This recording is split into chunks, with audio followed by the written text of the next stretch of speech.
খাগড়াছড়িতে প্রশাসন কর্তৃক আরোপিত ১৪৪ ধারা অব্যাহত রয়েছে। পরিস্থিতি উন্নতি না হওয়া পর্যন্ত এটা অব্যাহত রাখার জন্য আমরা প্রশাসনকে অনুরোধ করব। ৩ পার্বত্য জেলায় এটার প্রভাব কিন্তু পড়তে পারে। আমরা এই ইপিডিএফ এবং তার অঙ্গ সংগঠন সমূহকে আহ্বান জানাই সবসময় যে পরিস্থিতি শান্ত রাখুন, এবং বাংলাদেশ সেনাবাহিনী সবসময় এই অঞ্চলকে স্থিতিশীল রাখার জন্য চেষ্টা করে যাচ্ছে, এবং দিন শেষে মহিলা এবং কোমলমতি ছাত্রছাত্রী শিশুদেরকে সামনে ঠেলে দেয়া এটা কোনো কিছুই ভালো বার্তা বহন করে না। এবং এই সাম্প্রদায়িক দাঙ্গা সংগঠনের সময় বহিরাগত সন্ত্রাসীদেরকে নিয়ে এসে দেশীয় এবং অটোমেটিক অস্ত্র দিয়ে ফায়ার করা এই ব্যাপারটিও ভালো দেখায় না। এবং এটার প্রমাণ পায় যে কাপ্তাই বিজিবি চেকপোস্টে কিন্তু তারা দেশীয় অস্ত্র নিয়ে আসছিল, এবং এটার সাথে সাথে কিন্তু ওই দিনই ধরতে সক্ষম হয়েছে আমাদের নিরাপত্তা বাহিনী।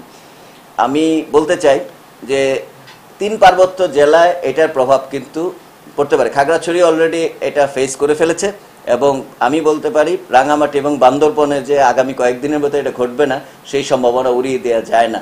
সো আমি সেই সাথে এইটাকে শিক্ষা নিয়ে বান্দরবান এবং খাগড়াছড়ি তারা তাদের মতো করে তৈরি হতে পারে, এবং আইনশৃঙ্খলা রক্ষাকারী বাহিনী এবং প্রশাসন সেটার বিরুদ্ধে প্রস্তুতি গ্রহণ করতে পারে।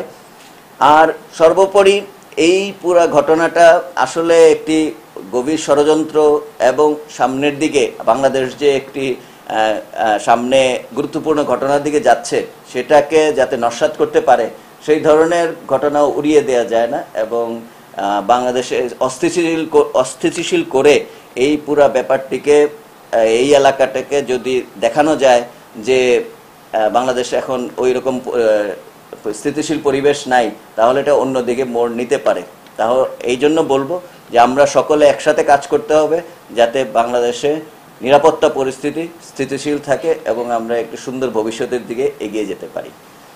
বর্তমানে খাগড়াছড়িতে প্রশাসন কর্তৃক আরোপিত ১৪৪ ধারা অব্যাহত রয়েছে, এবং পরিস্থিতি উন্নতি না হওয়া পর্যন্ত এটা অব্যাহত রাখার জন্য আমরা প্রশাসনকে অনুরোধ করব।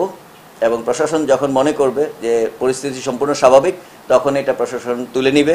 আমরা তাদের সাথে সম্পূর্ণ সমন্বয় থাকবে আমাদের, এবং আমরা চেষ্টা করছি খাগড়াছড়ি শহরের এই সনাতন ধর্মাবলম্বীদের যে একটি অনুষ্ঠান, সর্বোচ্চ সবচেয়ে বড় অনুষ্ঠান দুর্গাপূজা চলছে, আমরা এখানে যাতে সবাই স্বতঃস্ফূর্তভাবে অংশগ্রহণ করতে পারে সেজন্য আমরা সকল ধরনের সাহায্য করছি, এবং সকল ধর্মাবলম্বীদেরকে শ্রদ্ধা জানিয়ে আমরা কিন্তু নিজেরাই তাদেরকে ফ্যাসিলিটেট করে দিচ্ছি যারা এই সময়টাতে তারা যাতে এটা আনন্দ করতে পারেন।